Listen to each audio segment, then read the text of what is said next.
Hello, welcome to Introduction to Composites. We have started a new topic yesterday, and specifically what we started developing were strain displacement relations for laminates, composite laminates. And what we had shown yesterday was that the displacement in a composite laminate at any location x, y, z, it can be expressed in terms of mid-plane displacements and mid-plane curvatures. So, that is what we are going to re-express that as. So, we had shown that u, which is the displacement at any location in a composite. So, any location is specified by these coordinates. It can be written as mid-plane displacement at location x, y minus z times the slope of the plate at that particular point. So, here W naught is a function of x and y. Similarly, the displacement in y is x v, which is a function of x, y, z, and that equals v naught x, y minus z times del W naught over del x, del y, and W naught is a function of x and y only. Okay. And then the last relation is for mid-plane displacement. Okay. So, mid-plane displacement is W x y z, and that is equal to W naught x y. And the reason why we are saying that is because we have already assumed that the compression or extension of the line in the z direction is assumed to be 0. So, these are the three displacements for any point on a composite laminate, okay. And this is coming directly from geometry. Here material properties are not at all involved till so far. So, now what we will do is we will develop relations for strains using these displacement relations. So, what strains we are interested in? So, we are interested in epsilon x, epsilon y and gamma x y, because all other strains, what are the other strains? Gamma y z equals gamma z x equals epsilon z. We have assumed that they are 0 based on the assumptions which we discussed earlier.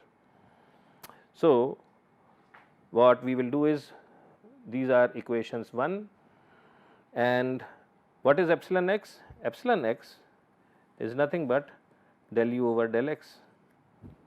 Okay. It is partial derivative of u with respect to x. So, if I use this relation in equation 1a, so this is a, this is b, this is c, I get del u naught over del x minus z times del 2 w naught over del x square. And I am just omitting terms in parenthesis because this is getting repetitive, but u is a function of x, y and z, but u naught and w naught do not depend on z, they are the values of displacement functions at the mid plane. So, they only vary with x and y, they do not depend on z at all. So, this again I wanted to specify. Now, we know that the second derivative of w naught with respect to x with x is what? It is the curvature of the plate in the x direction. So, we call it kx, and because it is the curvature of the mid plane, because the top surface will have a little different curvature, the bottom surface will have different curvature. So, here we are interested in calculating the curvature of the mid plane. So, that is why we have a subscript, okay. And we also say that del u naught over del x is what? It is the mid plane strain, So, using these things we can say that epsilon x is equal to mid plane strain minus z. So, I am sorry, this curvature is defined as negative of second derivative of w. So, this becomes plus kx times this thing. Okay. So, this is one equation.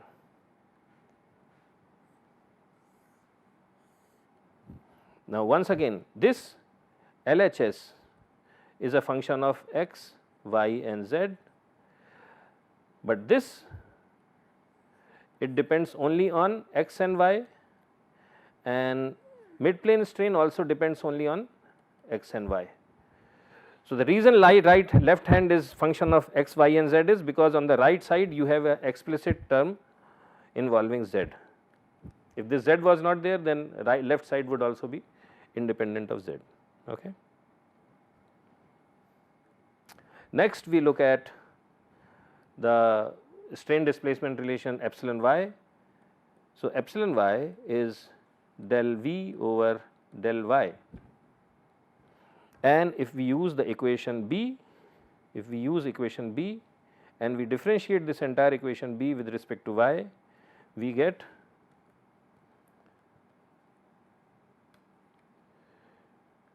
del v naught over del y minus z times del 2 w naught over del y square.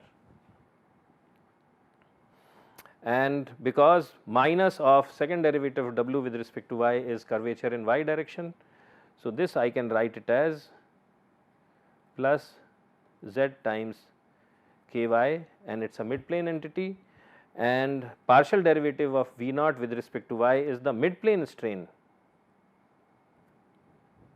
epsilon y. So, I can say that epsilon y equals mid plane strain in the y direction plus z times ky. This is the second equation. And the third relation is gamma x y is what? It is del u over del y plus del v over del x. Okay. So, we do the same math again and we find, so u is del u naught over del y minus z del 2 w naught over del x del y. So, this is the first part plus del v naught over del x minus z del 2 w naught over w del x del y. Okay. So, this is equal to del u naught over del y plus del v naught over del x minus 2 z del 2 w naught over del x del y. Okay. And this the mid plane strain gamma x y, and this term negative of this is k x y. It is the twisting curvature, it is not the bending curvature, but the twisting curvature. Actually the 2 also comes into this. Yeah. So, we can say that gamma x y equals gamma x y naught plus z times k x y naught. Okay. So, these are the strain displacement relations, and for purpose of completeness we will rewrite them in a vector form.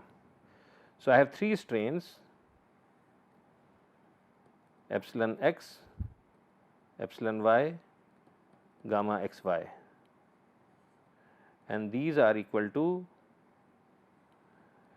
the sum of their mid plane strains epsilon x naught, epsilon y naught, gamma x y naught plus z times, and z is the coordinate of the point of interest. So, z times respective curvatures k x naught, k y naught and k x y naught. So, this is the overall system of strain displacement relations. So, this is the concludes our discussion on strain displacement relations. Next, what we will discuss are stresses in laminates, and how they vary. So, our next topic is stresses in laminates.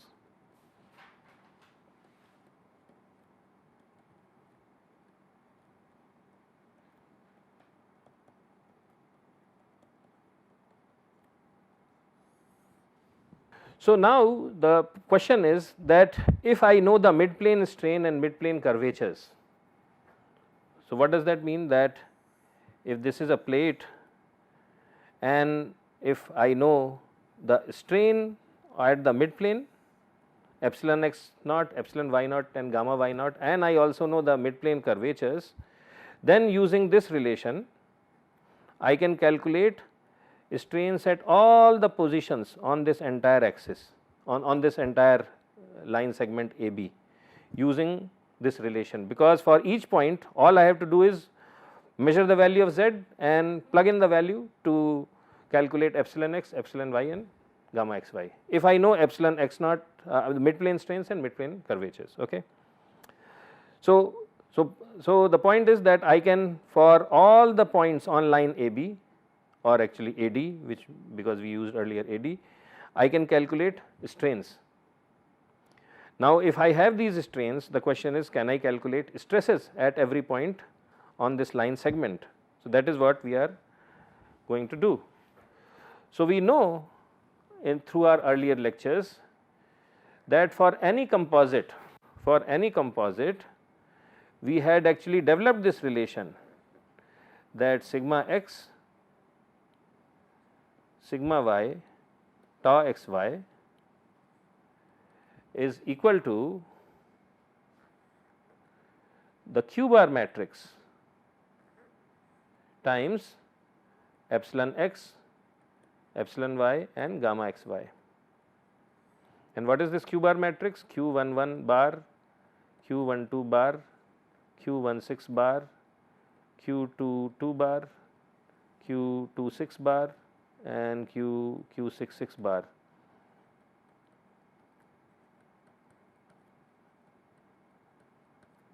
Right. So, if I know the epsilon x values of epsilon x, epsilon y and gamma x y, and if I know the lamination sequence, then so I know that suppose I am interested in finding the strain stress at this point. If I know which particular layer exists at this particular point, then for that particular layer I can calculate q bar matrix, and once I know the q bar matrix and I also already know epsilon x, epsilon y, gamma x y, so I can multiply this q bar matrix with this vector and I can get stresses. Okay, I can get stresses at the point of interest. So, and then we have already shown that the strain vector epsilon x, epsilon y, gamma x y is equal to what? The sum of midplane strains times z times curvatures. So, in short we can write it as, so I will, so this is my q bar matrix times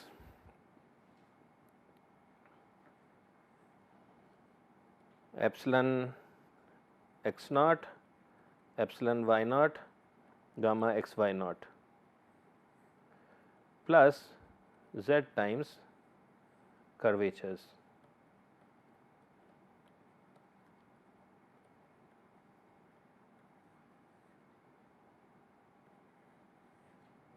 Okay. And here I will put a subscript k and I will also put a subscript k. And what does k indicate? It indicates the kth layer. So, suppose this point of interest corresponds to the kth layer. Okay. So, we suppose this composite has several layers. So, 1, 2, 3, 1, 2 and so on and so forth, and these are total n layers, and suppose this lies in kth layer.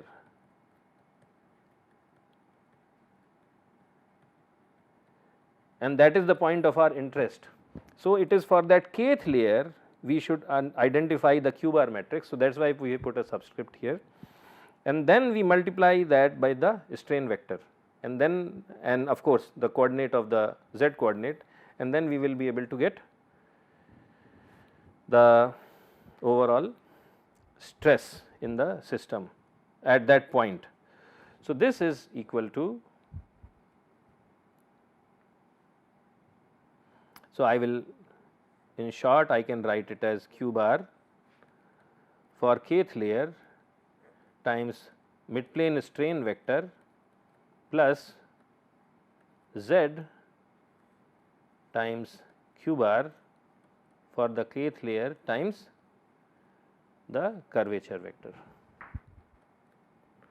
So, this is my overall stress in the kth layer. So, this is the relation for stress in kth layer.